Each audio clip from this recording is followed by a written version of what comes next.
Next on ABC7's Good Morning El Paso Weekend, new information on an officer-involved shooting at an airport in Dallas. But the man allegedly told officers moments before he was shot. And another shooting rocks a concert in Florida. What we know happened this morning. And is it a sign of a vibrant neighborhood or a major annoyance for residents in this central El Paso area? Storm track weather, Iris. Scattered thunderstorms, that's what we can expect today. I'll give you a little bit more details coming up. This is all the news you need to start your Sunday, June 11th. ABC7's Good Morning El Paso Weekend starts right now. Live, where news comes first. From the Mesilla Valley and Las Cruces to El Paso and the borderland. This is ABC7's Good Morning El Paso Weekend. Well, good morning, El Paso, and thank you for joining us. I'm Andrew J. Polk. Getting straight to your storm track weather now. Let's get your first forecast with storm tracker Iris Lopez. Good morning, Iris. Good morning, Andrew. A happy Saturday morning to you all. As I usually say, we made it to the weekend, and of course, it's going to be another hot weekend. Look at the temperatures already in those 80s right now here in El Paso. We have those clouds in the sky here, at least on the west side of town. I walked outside, a bit muggy out there, so if you're going to be heading outside, just expect warm temperatures. And those winds over at the El Paso International Airport are slowly starting to calm down. South, 5 miles per hour. Las Cruces, your winds are at west, 7 miles per hour. You have those sunny skies, which is going to make it a lot warmer. 74 is your current temperatures. As far as your day planner, we're leaving that slight chance of rain in your forecast because we have those clouds. That moisture is going to make its way by your afternoon, increasing those rain chances, then 30% by your 4 o'clock hour. And then those winds will pick up as well. Lower end breezy category. So your storm outlook for today, scattered showers and thunderstorms. We have that chance for that in your afternoon and evening. I'll give you more details so you can know how to plan for your Saturday. Andrew? Thanks, Iris. Check back in just a bit. In the meantime, though, ABC7 is still working to find out more on a possible pedestrian crash that happened in central El Paso. Happened around 9:20 last night on Montana and Chelsea. This is new video from the scene overnight. A fire supervisor tells us one person was taken to University Medical Center with serious injuries, but it's not confirmed yet if it was a pedestrian crash. Once we get any more information, we'll be sure to update you on air and online at KVIA.com. And police say a man who was shot by an officer after making a threatening move towards him with a rock at Dallas Love Field Airport. He allegedly told the officer, quote, "You're going to have to shoot." Police have now identified the man shot Friday as Sean Nicholas Diamond of Edgewood, Maryland. At a news conference, Dallas Police Chief David Brown said Diamond was in stable condition at Dallas Hospital. Brown said Diamond's ex-girlfriend was dropping him off at the airport when he began pummeling her car with a traffic cone and large landscaping rocks. Surveillance video showed a police officer intervening and aiming his handgun at Diamond when he began advancing menacingly towards the officer with a rock in each hand. The officer shot him and ordered him to stay down. When Diamond got up and began running, the officer fired several more shots. Another tragic news out of Orlando, singer Christina Grimmie died after she was shot Friday night. The Grimmie was a former contestant on NBC's The Voice. The shooting happened at the Plaza Live, where Grimmie was scheduled to perform. She was taken to a hospital and died this morning of her wounds. Sergeant Wanda Ford of the Orlando Police Department gave more details on what happened. They were selling merchandise and signing autographs. We know that the suspect walked up and shot Christina. At that point, we know that her brother tackled the suspect, and that's when the suspect shot himself. Oh my gosh, yeah, I've been crying. This is horrible. Honestly, it's like it's probably one of the worst things that could literally happen right now. Grimmie was a contestant on season 6 of The Voice and finished as a top 3 finalist. Police have not released the name of the suspect, and the motive is still unclear. El Paso's district attorney plans to appeal a judge's decision to remove an assistant DA from a triple murder case. And only ABC7 was able to sit down with Jaime Esparza yesterday. Esparza says his office has been sending prosecutors to crime scenes for 20 years. But Judge Luis Aguilar still ruled Denise Butterworth became a potential witness in this case. She'd been on the case from the start, but it was just 2 weeks ago that defense attorney Joe Spencer moved to have her disqualified. Spencer thinks having a DA show up at crime scenes could lead to more DAs being removed from cases. However, Esparza believes he is on solid ground. You don't feel in any way you're overstepping your bounds here? Oh, obviously not. I mean, the real question is are we getting a complete investigation so that we can make decisions that are smart for the community and for the case? And so it is our job to be at the scene. What we don't do is become investigators. We offer suggestions. We answer their questions. We might pose questions to them, or we might ask them to look into certain areas because we want the investigation to be complete. The defense says Butterworth listened in as police interviewed a 3-year-old boy. The boy reportedly witnessed the killing of his mother, Marisol Saldivar, and 13-year-old sister, Casundara Holt. Prosecutors say the boy's father, Luis Javier Solis Gonzalez, killed them in front of the boy. Solis Gonzalez is also accused of killing Marisol's boyfriend, Eric de Santiago.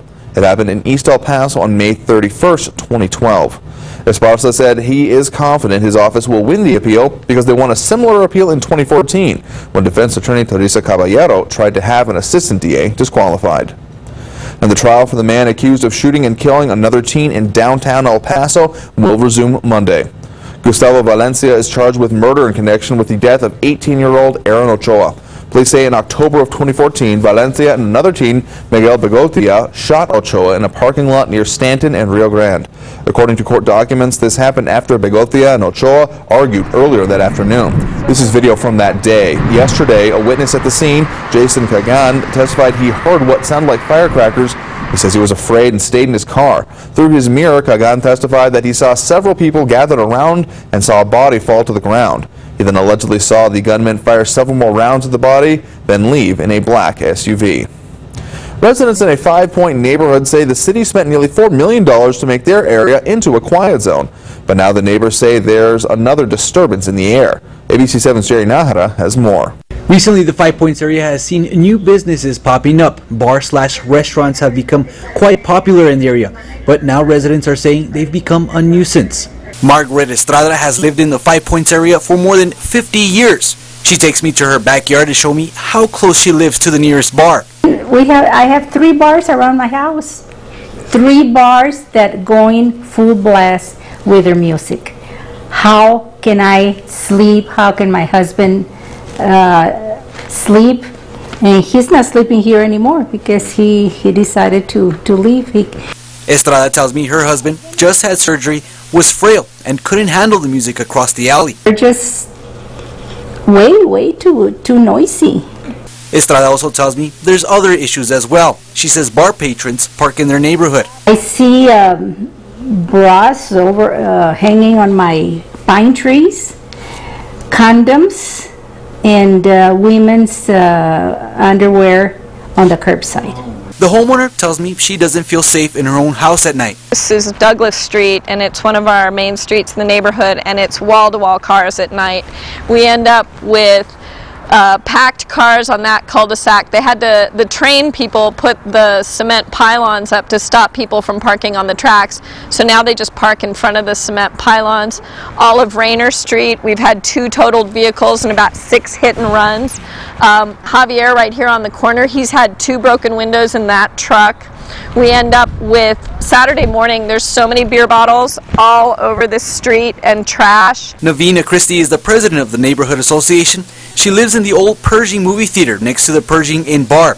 Christie tells me they've seen everything from people urinating in front of the building to fights. She says the noise levels and the parking in the area are a huge problem. You can see here people are parked illegally. But bar owners maintain that they are following the rules. TABC and police have been out on various occasions to check our noise level, actually, and every single time they've been out, they've told us that we're well below the limit. Eddie Cepeda is co-owner of the Love Buzz Bar. He says they are making every effort to keep in touch with area residents and listen to their issues. There's a lot of businesses coming in and investing in the neighborhood, and it's going to go through some growing pains. What we've done is we've given the residents our personal phone number so they could call us, our cell phone number, so they can call us with any concerns that we can help them with. I spoke with City Rep Jim Tolbert, who tells me they are working on getting some parking for patrons. The owners of the Pershing Inn sent this statement. The Pershing Inn, which has been in business at the same location since 1946, has always strived to be a good neighbor. The people who moved into the Pershing Theater and actually live there now have literally made hundreds of noise complaints with the El Paso Police Department. Not once was the bar found in violation of any applicable noise ordinance. The bar is and will continue to be an important part of this great neighborhood and hopefully work out any issues that may exist with these neighbors. This is definitely not the last time we'll be hearing about this battle. Reporting for Good Morning El Paso Weekend, I'm Jerry Nájera. An activist delivered boxes of petitions demanding the removal of a California judge who sentenced a convicted rapist to 6 months in prison. The women's advocacy group Ultraviolet said it delivered nearly 1 million signatures to the California Commission on Judicial Performance in San Francisco Friday. The petitions are from Ultraviolet, MoveOn.org, and Daily Kos.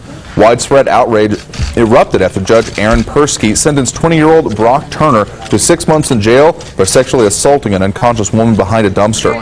Prosecutors sought 6 years in prison for the former Stanford University swimmer. Now various online campaigns are gathering signatures demanding that judge's removal from office. Among them, a Change.org petition has more than 1 million signatures as well. And this story has you questioning how we view rape and punishment and how we hold people accountable. So join ABC 7 Extra host Stephanie Guadian and her guests, El Paso District Attorney Jaime Esparza and Stephanie Carr from the Center Against Sexual Assault and Family Violence. Tomorrow they'll talk about what happened in California and the backlash over Brock Turner's sentence. We'll see you right here for ABC 7 Extra Sunday night at 10:35 only on ABC 7.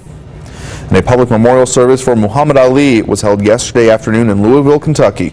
Former President Bill Clinton, sportscaster Bryant Gumbel, and comedian Billy Crystal delivered eulogies. The actor Will Smith and former heavyweight champion Lennox Lewis were among the pallbearers. Muhammad Ali's wife Lonnie and one of his daughters Miriam were just some of the many people who spoke on the boxer's legacy yesterday.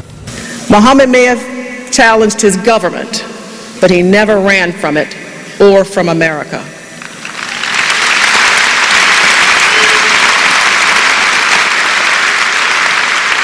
He loved this country, and he understood the hard choices that are born of freedom. I think he saw a nation's soul measured by the soul of its people.